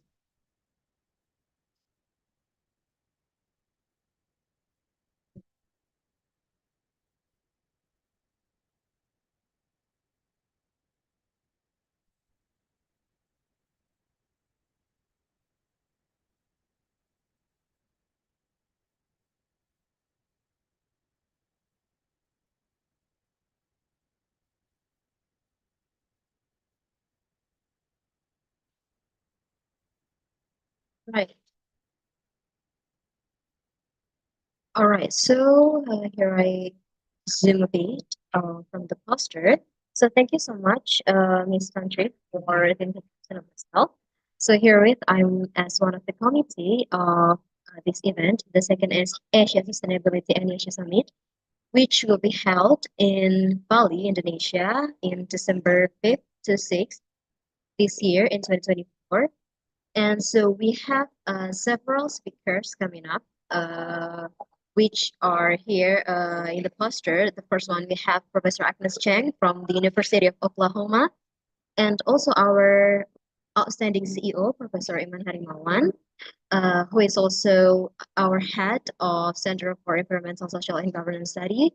And also we have Professor Louis Cheng, who is also happens to be one of our guest editor in our submission journal of this event. And also we have here Dr. Jackie Tang from the Hang Seng University of Hong Kong, and also from the company side, here we have Miss Vivi Hu, who is also happens as the CEO of UG Fest, and also Professor Darwin Choi from the Chinese University of Hong Kong. And also there are some of another line of speakers, which you can find the details in our website, esgsummit.id.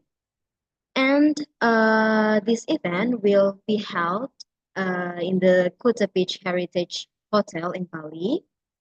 So here we also have the important dates, which unfortunately we have closed the paper submission that was also had been extended to 5th of October. But then we right now we just accept the we just accept the submission. Sorry, we just accept the registration without the paper submission. So we encourage you, all the participants, to attend the conference only without the paper presentation. And here we also have the price ranging for the international and local participant. Wait a moment. Here we categorize it as two. The first one is for the international and also the local. But as right now, we have passed the early bird date, as stated here, from the 1st August to 5th of October. So right now, only the regular price that we will take into consideration to all the participants. So the international will be USD 175, and also for the local will be the USD and 150. So if you are the local Indonesian, do not hesitate to contact us if you have any further question about the price. Because if you want to, whether you want to pay within the US or within the IDR. So if you are the local citizen of Indonesia, the price will be converted directly into the IDR as is stated on the poster. So it's around 2 million something. And if you want to register directly, you can go to our website. It's stated here, esgsummit.id. And then all the registration process will be processed directly to our website. And then after you submit, or after you register all your information, and then there will be like an automatic email will be directly sent to your email address, and then you just have to follow all the instruction, like we will provide you with the bank account number, and then you will have several code to then have the acceptance code for entering the conference. So here all the price displayed in the poster will include lunch, coffee break, and also gala lunch. So any other expenses beside from these three will be your individual expenses. So I think that's all from my side about the brief introduction about the second Asia Sustainability Energy Summit. The thing here that I would like to promise you, it's gonna be a great event because the first one, we will have so many outstanding speakers coming up to you. For the details, you can also check our program in the website. And also, we have Bali here as a very good spot for the event. And we will also have the event on the Thursday until Friday. So maybe if you want to have some of the kind of holiday, so You just can register directly and then have yourself ready for the whole weekend after the conference. And I think that's all from my side. I will give it back to you, Miss Tantri. Sorry, Yeah. like to Okay. stop Thank you. Thank you, Miss Anissa, for presenting us stop the sharing. about ESG about ESG Summit. Okay, so now we will move to the next session, which Q&A. Yeah, please feel free to type your question in the chat box or use the raise hand feature, and I will call upon you to unmute and ask your question. Okay, let's begin with our first question. Anyone?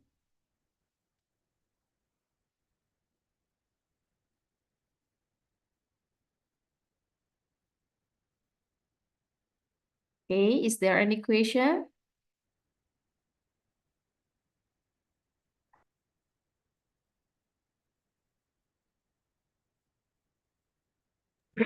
There are some questions in the chat box, so are we going to address them or? The chat box, it's ask about the conference OASJ. No, there's if you go up, there are some other questions as well. Oh, sorry. Oh, okay. May I So ask, could you tell me about argument and hypothesis and how to build a strong argument? Thank you. From Ahmad. sorry, let me just okay now. Ahmad Faiz, may I ask you tell me about argument and hypothesis, how to build a strong argument? So okay, now the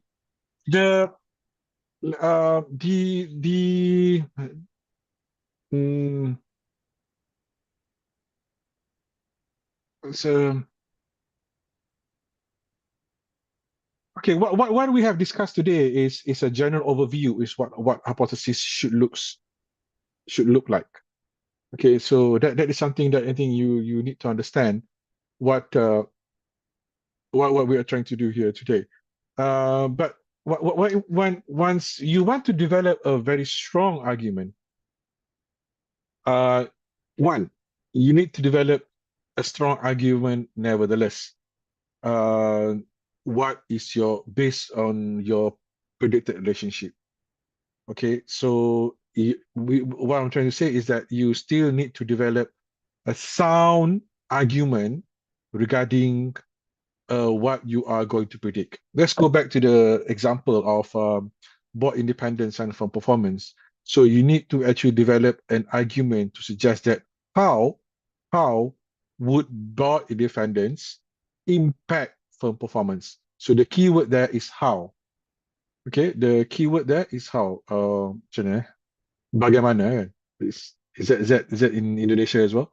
So bagaimana or how? Yeah, bagaimana? Yeah, bagaimana. So how would you think that board independence impact from performance? The second example that I gave is the political connection bit. Again, how would political connection impact audit quality? So bagaimana?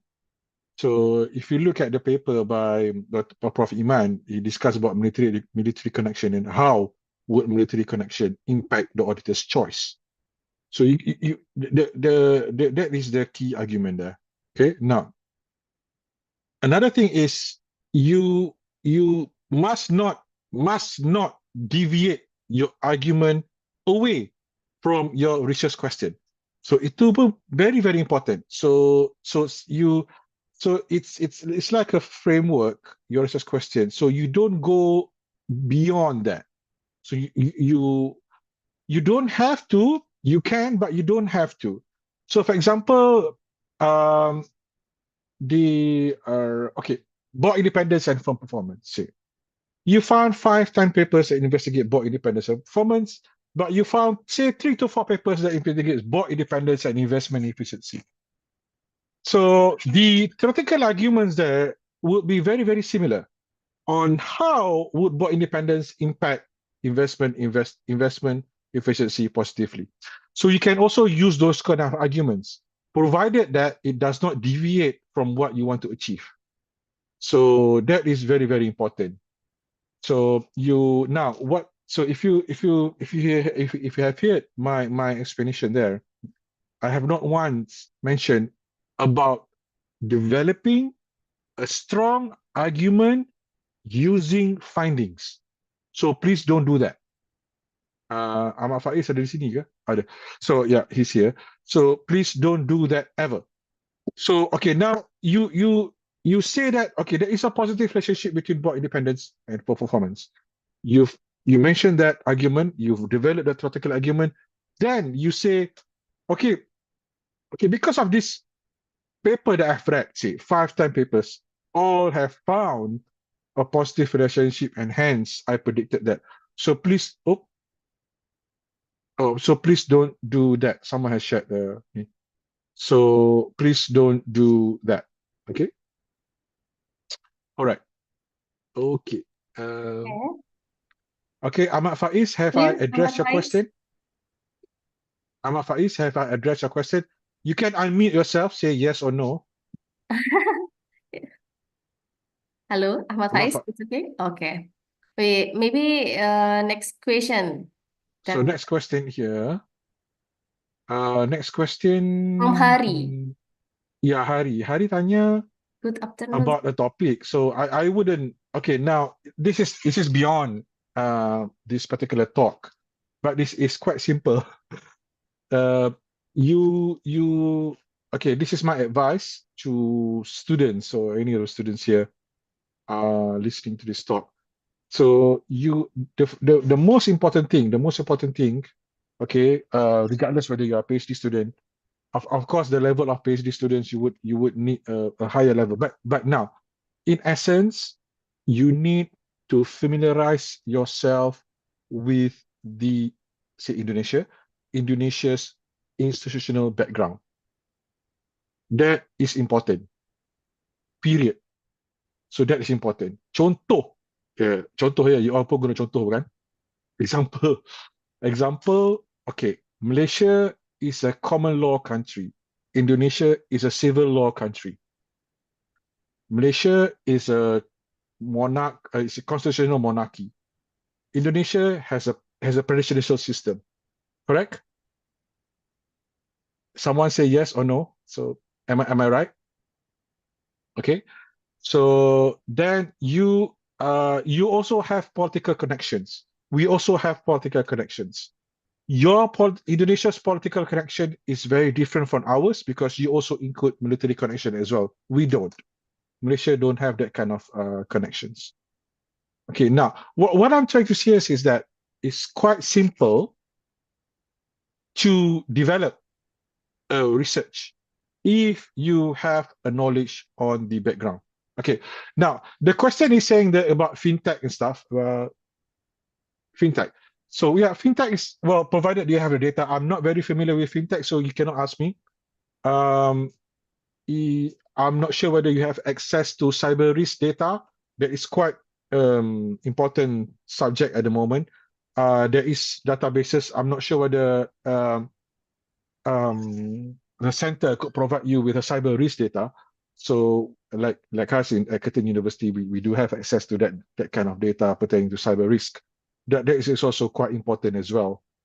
So for example, you can also look into I'm not sure whether you can actually look into you are only an undergraduate student, so just look at a very simple research pertaining to, you're looking at archival, right? Yeah, secondary data. So you just look at, if you can look at a very simple data, looking at characteristics of board of directors or characteristics of the CEOs. So that would probably be very, very simple thing to do. Just look at the CEO age, for example, CEO gender. That is quite simple thing to do. But you need to understand the background. So for instance, this is a very simple idea. By looking at CEO age in military connected firms, for example. So you can actually do that. Okay. Now, Hari, do I address your question? Have I addressed your question? Hello, Hari. I'm sure whether he's here. Oh, Okay, sorry. never mind. Okay, do you have any other questions? You Oh, can just unmute yourself, I think. So Yeah. So, yep. Hold on, okay. Oh, Okay, sorry. is there any question? Please raise your hand or type in Yeah, the chat. Ahmad Faiz. Yeah, what was the question, Ahmad Faiz? Could you Oh, explain in no, English? it's Yeah, okay. what was the question again? Oh, Hari, sorry, Hari. I No, can. no, Faiz. Oh, Faiz. Faiz. Your explanation before, sir, about the Which question one? from Ahmad Faiz. Which question was it? Ahmad Faiz, yang sorry about argument and hypothesis and how to build a strong argument. Oh, You dia explain macam about ni. it, but we will explain Okay. to Faiz after this session. It's Okay. okay, sir. Kalau saya nak cakap Melayu pun, apa yang saya cakap pun saya tak ingat dah. Oh my God. What did I mention? What did I say? Apa About saya cakap tadi? argument and hypothesis and how to build a strong argument, sir. Yeah.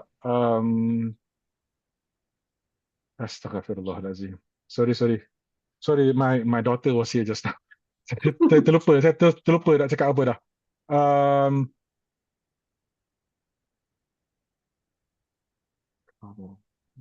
Macam mana nak cakap ya?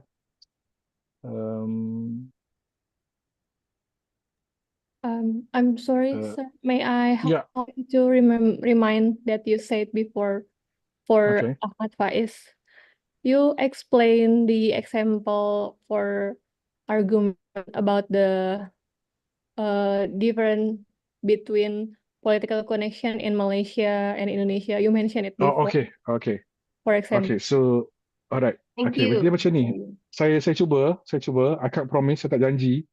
So dia macam ni, kalau you ada argument yang mana yang ada positif, yang mana ada negatif. So first thing, sorry, I cakap English if I understand. Kita kena cuba buat benda-benda yang we need to formulate the hypothesis. So, benda yang positif, just write in a positive manner. Negative. Okay. Now, macam mana kita nak strengthen? Okay, macam mana kita nak menguatkan hypothesis tu? Okay, my advice is one thing. Salah satu cara is to understand. Okay, mengenai background of Indonesia. Any institutional background. Okay, Malaysia ke, Indonesia ke, Australia ke, itu very, very important. It's very, very important. That is how you strengthen your argument. Okay, I hope I managed to do that. But what are the things? Sorry, my my explanation in Malay is not that good. But okay, sekejap.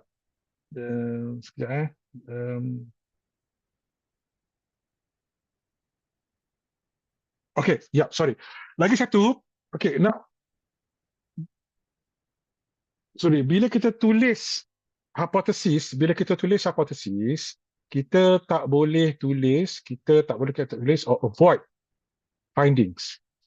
Okay, bila kita buat research, kita ada findings kan, the outcome of the research. Apa yang kita dapat? Ataupun study lain-lain lah, study 1 to 10 tu apa yang diorang dapat? Okay, dia dapat positif, dia dapat negatif, tak dapat apa-apa. So avoid those. Okay. Jangan masukkan langsung dalam hipotesis tu.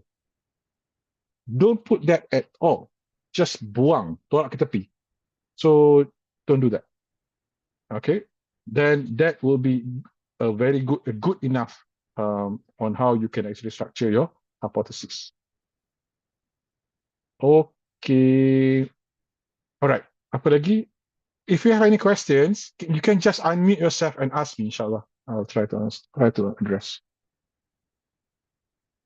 Any questions? Just unmute yourself. Okay, just ask me questions, inshallah. Then I'll try my level best. Jangan rasa malu. Okay, maybe it's enough for you, audience, participant. Dah penat dah. It's clear?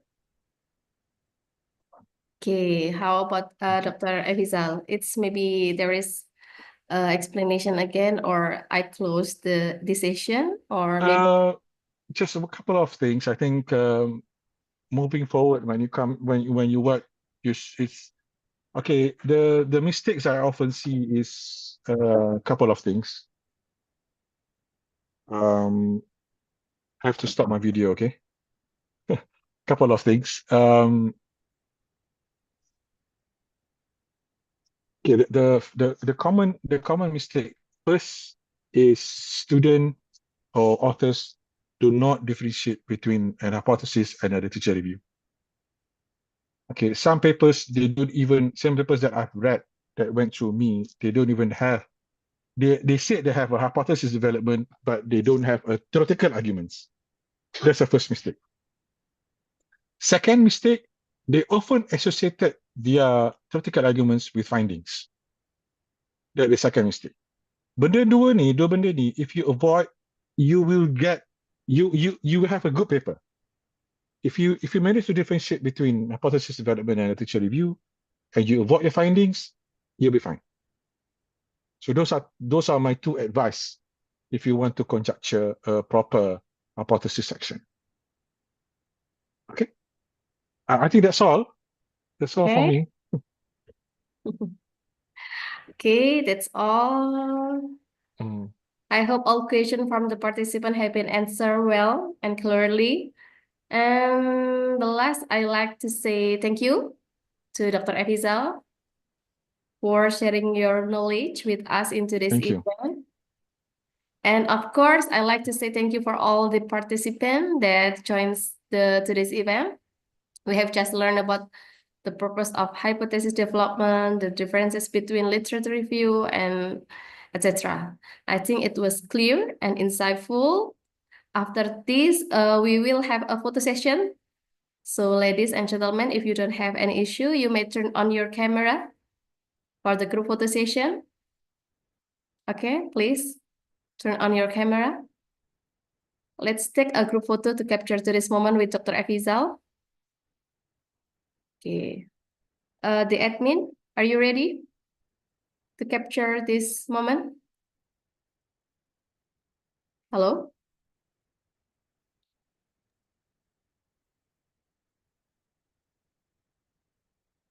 Okay. I will be leading the photo session. We begin from first slide. Hello, Nabila, ready? Okay, 1, 2, 3, smile. Okay, thank you. Next, how many slides, Miss Nabila? Hello? Oh, 3 slides. Okay, second. Okay, we begin from second slide. 1, 2, 3, smile. Okay, the last slide. 1, 2, 3, smile. Okay. Okay, thank you everyone. After this, we will send the feedback form that you can fill in order to claim an e-certificate regarding this event via Zoom chat. You can also scan the barcode that will show on the screen to access the feedback form. I would also like to provide additional information. For those of you working on your dissertation and thesis, you can join the Pejuang Disertasi group that will be shared by the committee via the Zoom chat. It's hard to believe we have reached the end of our event. In closing, I would say thank you for all participants who have joined us from beginning till the end of today's event. I hope the knowledge that we gained today proved to be beneficial. I, as MC and moderator, apologize for any mistake or misunderstanding through the event. I will take my leave now, and good afternoon, everyone. See you on the next research lecture event. Wassalamualaikum warahmatullahi wabarakatuh. Waalaikumsalam warahmatullahi wabarakatuh. Thank you. Waalaikumsalam Thank warahmatullahi you, Thank you, Dr. everyone. Effiezal. Thank you. Thank you.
Currently, the global climate is undergoing significant changes that are expected to accelerate in the future. Various studies have stated that these climate changes are undeniable. The risks associated with climate change can lead to financial problems for companies.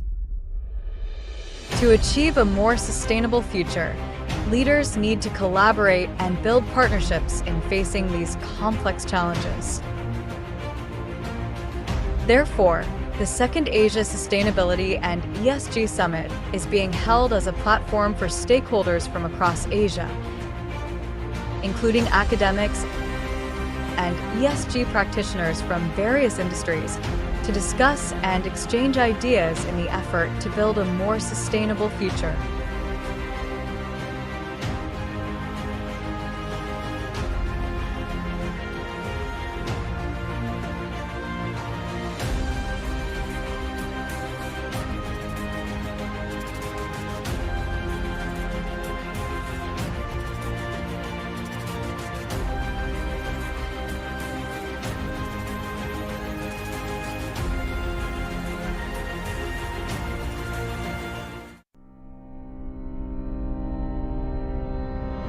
Currently, the global climate is undergoing significant changes that are expected to accelerate in the future.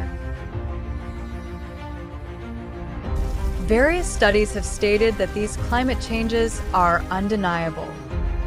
The risks associated with climate change can lead to financial problems for companies. To achieve a more sustainable future, leaders need to collaborate and build partnerships in facing these complex challenges. Therefore, the second Asia Sustainability and ESG Summit is being held as a platform for stakeholders from across Asia, including academics and ESG practitioners from various industries, to discuss and exchange ideas in the effort to build a more sustainable future.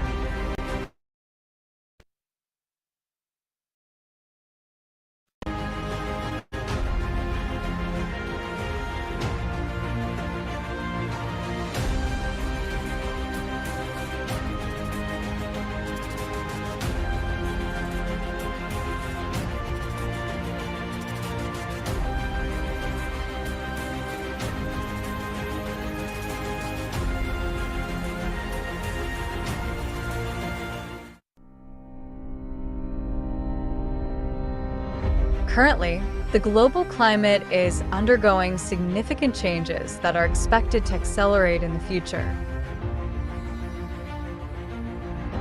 Various studies have stated that these climate changes are undeniable. The risks associated with climate change can lead to financial problems for companies. To achieve a more sustainable future, leaders need to collaborate and build partnerships in facing these complex challenges. Therefore, the second Asia Sustainability and ESG Summit is being held as a platform for stakeholders from across Asia, including academics and ESG practitioners from various industries, to discuss and exchange ideas in the effort to build a more sustainable future.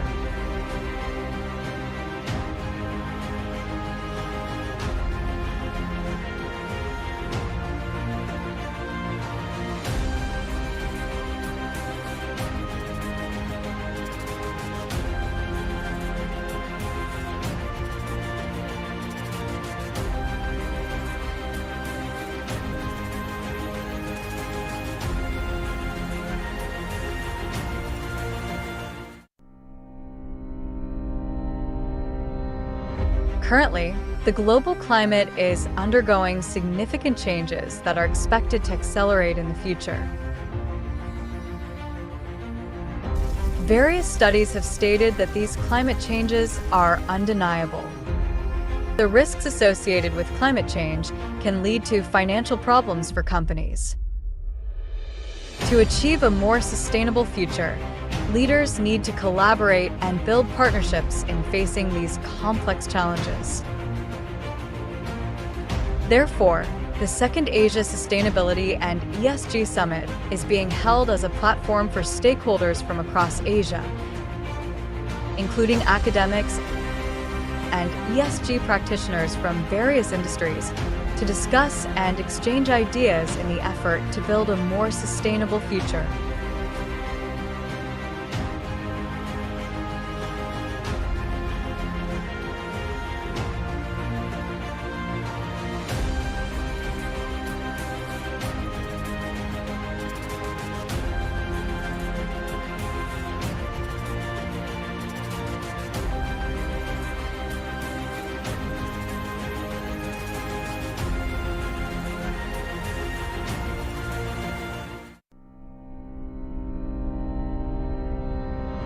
Currently, the global climate is undergoing significant changes that are expected to accelerate in the future.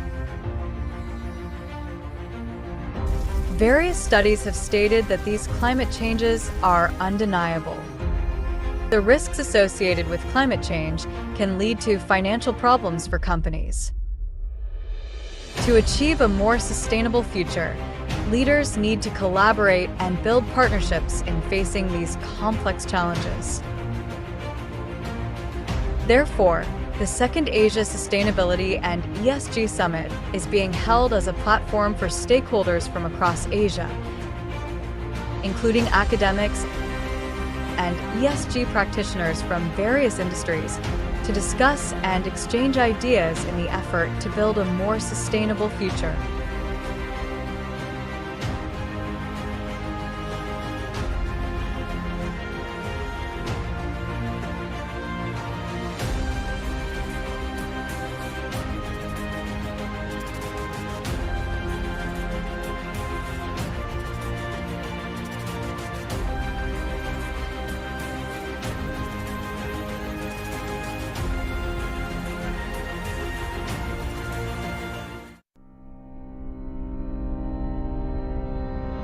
Currently, the global climate is undergoing significant changes that are expected to accelerate in the future. Various studies have stated that these climate changes are undeniable. The risks associated with climate change can lead to financial problems for companies. To achieve a more sustainable future, leaders need to collaborate and build partnerships in facing these complex challenges. Therefore, the second Asia Sustainability and ESG Summit is being held as a platform